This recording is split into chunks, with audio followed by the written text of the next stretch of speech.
Boa noite, senhores. Já tem aí um tempinho que eu não faço um vídeo.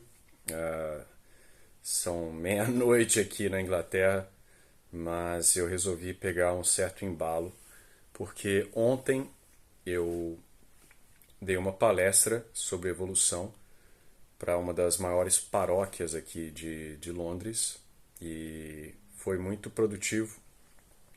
A minha palestra foi 40 minutos e eu tive mais de 40 minutos de perguntas. Eles tiveram que parar as perguntas, porque senão teria continuado indefinitivamente, eu acredito. E óbvio que depois, geralmente aqui se serve vinho e comida depois das palestras, e é óbvio que as pessoas continuaram me perguntando. E tem sido assim desde que eu comecei a dar essas palestras. Antes que vocês me perguntem, não, a palestra não foi gravada, mas não se preocupem, todo o conteúdo que ali foi dado eu já forneci para os senhores de graça ao longo desses anos. Inclusive, tem uma live que eu gravei há alguns meses atrás, que acho que foi depois do Nogué, que tem todo ou quase todo o conteúdo que eu dei ontem. Mas eu não estou aqui para fazer esse vídeo para falar desse episódio, né? Eu estou para falar de outra coisa. Hoje teve um outro evento católico, e ao final do evento eu estava conversando com um rapaz que é católico e ele estava defendendo a ideia de que nós somos formados de neutrinos. Ele é um físico ou formado em física, não sei se atua na física, e ele queria argumentar que nós somos meramente partículas, né? Ele ia invocar, como fez, né, a questão da alma, porque ele acha que é uma verdade revelada. Ele não sabe como se dá essa interação da alma com o fato de que somos apenas partícula. E chegou a um ponto que ele estava querendo argumentar que um coração, ou até mesmo a nossa própria identidade, é um conceito que nós inventamos. Então, para ele, um coração pode ser reduzido às suas partes, que é, né, sei lá, os átomos que constituem o coração, ou a química, ou o que quer que seja, e que o fato de que nós enxergamos uma função naquele coração é um mero conceito. Então, de acordo com ele, diferentes cirurgiões poderiam ter diferentes definições de coração. Eles têm uma certa concordância, porque eles observam ali, né, que o coração faz alguma coisa, mas eles podem divergir em alguns aspectos e, portanto, o coração seria uma mera construção da nossa imaginação. Então, esse vídeo é exatamente sobre isso. É sobre essa noção reducionista de que nós somos o conjunto de nossas partes. E não é só porque você é um católico que você está imune a essa contaminação moderna do reducionismo e do materialismo. Eu conheci uma pessoa uma vez que tinha excelentes e tem excelentes intenções, mas por causa da faculdade, ela tinha uma visão materialista do homem. Né? O homem seria, né, reduzível à física, tirando a alma, obviamente, mas nós somos simplesmente partículas, etc. Então é algo que contamina o pensamento de todos nós. E como é que nós podemos combater isso? Né? Veja, no caso do exemplo do coração, você não consegue explicar o que é um coração pelas suas partes. Você não consegue dizer o que um coração é e o que ele faz descrevendo reações químicas.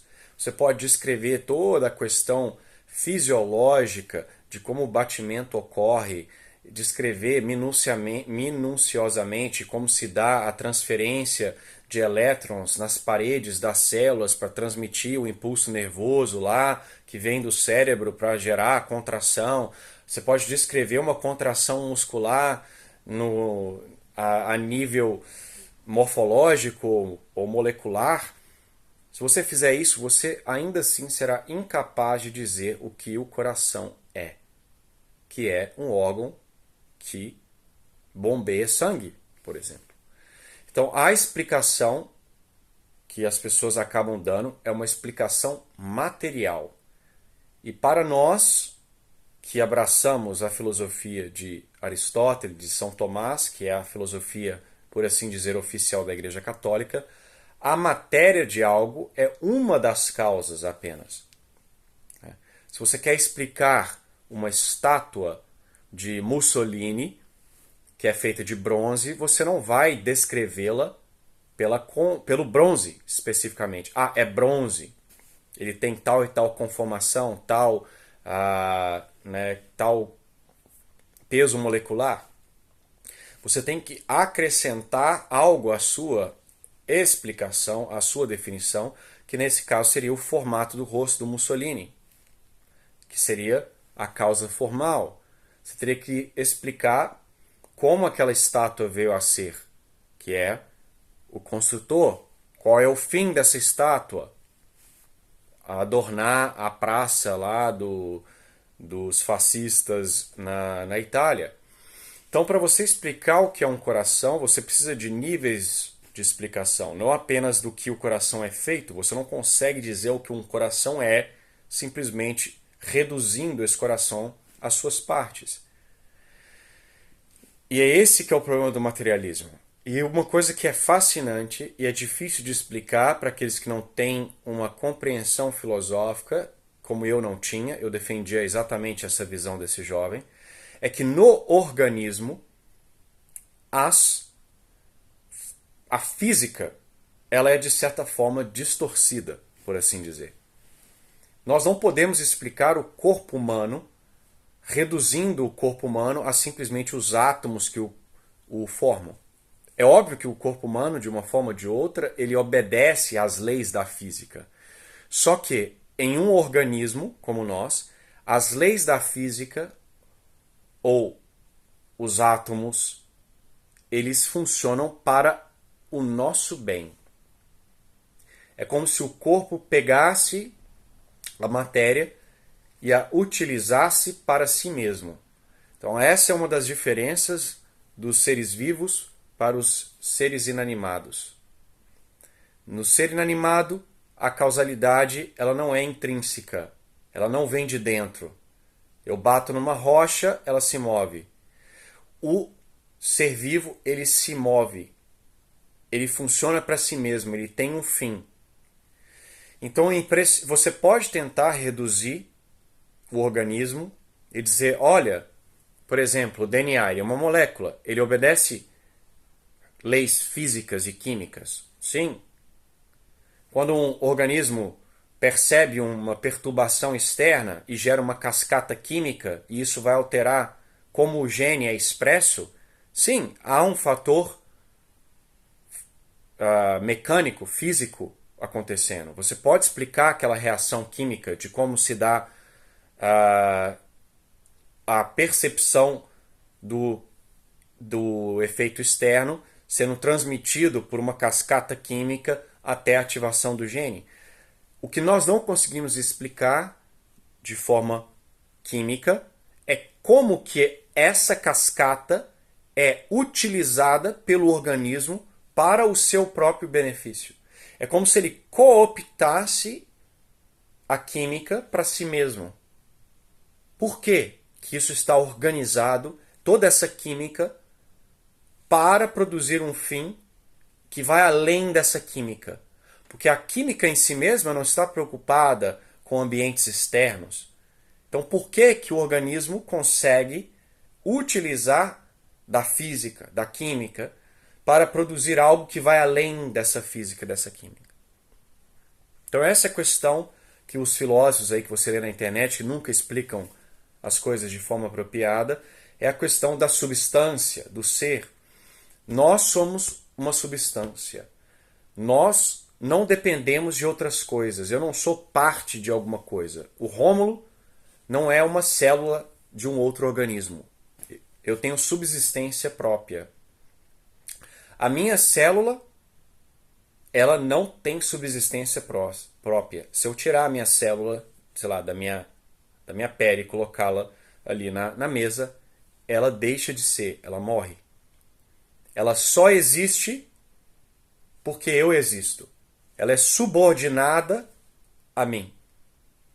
A realidade dela é menor do que a minha, porque a realidade dessa célula depende da minha realidade enquanto Homo. Então a realidade química dos meus órgãos, das reações químicas, ela depende da minha existência, do meu ser. Isso é fascinante. Então, esse que é o problema do materialista. Ele vai pegar, ele vai olhar, por exemplo, um fenômeno interno do corpo, que seja a formação do osso, quando é ainda cartilagem e até osso. Ele vai olhar para aquilo e vai dizer, olha, eu consigo explicar de forma materialista como que a cartilagem se torna osso. Tem a tal coisa se transforma por tal reação e essa reação forma tal substância e essa coisa e essa substância química se mistura com aquela e forma o osso, pá, pá, pá. Tudo bem, nós não estamos negando que há química. A questão é por que essa química é organizada de forma a formar uma parte minha para minha utilização, para o meu próprio bem. Porque na natureza você não vê química formando ossos espontaneamente. Eu não vou no meu jardim e vejo uma reação química se tornando osso. Então nós, enquanto substâncias, utilizamos, capturamos essas realidades mais baixas para o nosso próprio proveito. E é o que esse jovem não entendia hoje. Ele achava que ele conseguiria explicar toda a minha conformação, a minha operação com as minhas partes. Isso é impossível. É o contrário, é o meu ser, é o fato que eu sou que explica essas partes. Não tem como você explicar um coração sem fazer referência ao todo. Compreende? O coração ele bombeia sangue para onde? Para o corpo. De quem? Meu. O coração ele tem ser, ele só faz sentido se você olhar para o todo. Se você tirar o meu coração e colocar ele numa mesa, ele deixa de ser. Ele não é nada. Ele é um pedaço de carne, de química, de partículas. Porque ele não tem mais o seu ser de coração. Ele não funciona para o fim de bombear sangue para mim. Então, essa é a questão. Então, quando o pessoal aí, que vocês devem acompanhar, alguns tomistas aí de Instagram, e ficam falando do ser e não sei o que lá, é isso que eles querem dizer. Né? Esse ser. O ser é isso, é essa instanciação, essa realidade. A realidade do coração é ser uma parte de mim. Ele não existe sem que eu exista. Entendam? Entendem? Então, esse pensamento desse católico é totalmente materialista, totalmente darwinista. Ele acha que o coração é um acidente. Ele é porque no passado átomos se juntaram de certa forma e agora ajudou na sobrevivência do organismo no passado e agora ele é o que é e ponto. E eu falei para ele, graças ao bom Deus que você não é médico. Porque se você acha que o coração é um conceito imaginário, então eu não gostaria de ser operado por um médico que acha que o meu coração é um conceito. Porque senão ele acabar operando o meu fígado, porque também é um conceito, não existe fígado, não existe coração. Então vejam a absurdidade que é tentar reduzir algo a total química. Então eu espero que esse vídeo não tenha sido aí muito confuso, que tenha jogado alguma luz na mente de vocês e tenham um excelente final de sexta-feira. Fiquem com Deus.